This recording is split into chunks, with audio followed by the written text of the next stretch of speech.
Bismillahirrahmanirrahim. Assalamualaikum warahmatullahi wabarakatuh. Hamdan wa syukranillah, salatan wa salaman ala rasulillah Sayyidina Muhammad ibn Abdillah wa ala alihi wa sahbihi wa mawalah, amma ba'd. La hawla wa la quwata illa billah. Alhamdulillah, di kesempatan kali ini kita akan melihat bagaimana sesungguhnya orang-orang yang menjadi pengikut Rasulullah Shallallahu Alaihi Wasallam. Setiap kita pastinya mendambakan dan menginginkan, bahkan bercita-cita untuk menjadi pengikutnya Rasulullah Shallallahu Alaihi Wasallam. Kenapa tidak? Karena beliaulah yang menjadi sosok terbaik, menjadi suri tauladan dalam kehidupan kita. Dan beliaulah kelak bagi siapa yang mengikuti apa yang diajarkan oleh Rasulullah, maka Rasulullah sendiri akan memberikan syafaat, akan memberikan pertolongan dengan izin Allah kepada umatnya, kepada orang-orang yang mengikuti ajaran dan tuntunannya. Tapi apakah cukup dengan hanya mengakui saja?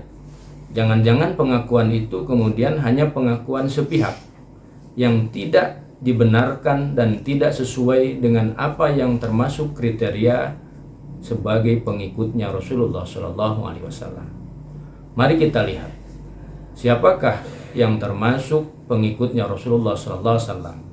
Dalam surah Al-Fat ayat ke-29, A'udzubillahi minasyaitonirrajim. Muhammadur Rasulullah walladzina ma'ahu asyidda'u 'alal kuffar ruhama'u bainahum. Nah, dari potongan ayat ini kita dapat melihat gambaran siapakah sesungguhnya yang menjadi pengikutnya Rasulullah. Yang pertama adalah orang yang asyidda'u 'alal kufar. Asyidda'u 'alal kufar dalam kaitan ini adalah orang-orang yang tegas, orang-orang yang tidak pandang bulu di dalam menegakkan akidah terhadap orang-orang kafir. Jadi kalau berbicara tentang akidah, kalau berbicara tentang agama, maka tidak ada kompromi, tidak ada kemudian pilihan-pilihan lain yang bisa diambil untuk urusan agama. Kalau kita bersyahadat, mengaku bahwa Tuhan kita ada satu, asyhadu an la ilaha illallah wa asyhadu anna Muhammadar Rasulullah, maka tidak ada celah lain mengakui ada Tuhan selain Allah Subhanahu wa taala. Begitupun dalam bab syariat, sesuatu yang sudah tampak dan jelas di dalam Al-Quran yang mengatakan misalnya bahwa riba itu diharamkan, zina itu diharamkan, dan kemudian tidak boleh kemudian seseorang menjadi murtad, maka tidak ada pilihan lain kecuali mengikuti ajaran daripada agama itu sendiri.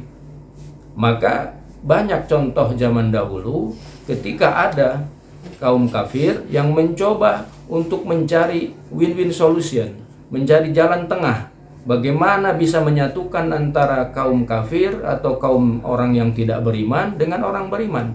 Dan ini diabadikan oleh Allah Subhanahu wa taala di dalam Al-Qur'an, yaitu surah Al-Kafirun.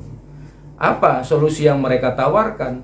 Solusi yang mereka tawarkan diantaranya adalah ketika hari Jumat, orang-orang kafir ikut sholat Jumat bersama orang Islam. Begitupun pada hari Minggu, orang-orang Islam harus ikut beribadah dengan orang-orang kafir. Kemudian turunlah surah Al-Kafirun yang ujungnya mengatakan lakum dinukum waliyadin, bagimu agamamu dan bagiku agamaku. Jadi kalau urusan akidah, kita memang harus tegas, tidak ada kompromi, tidak ada pilihan lain.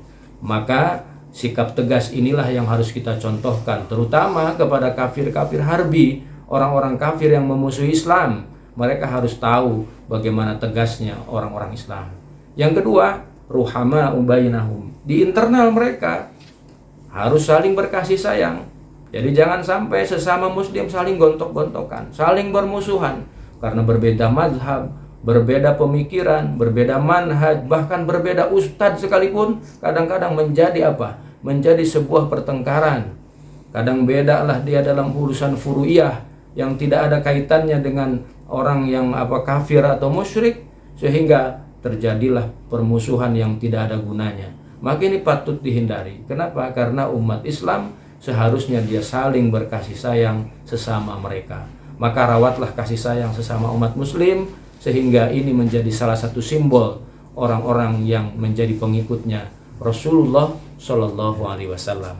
Demikian yang singkat ini, mudah-mudahan bermanfaat. Billahi taufiq wal hidayah. Wassalamualaikum warahmatullahi wabarakatuh.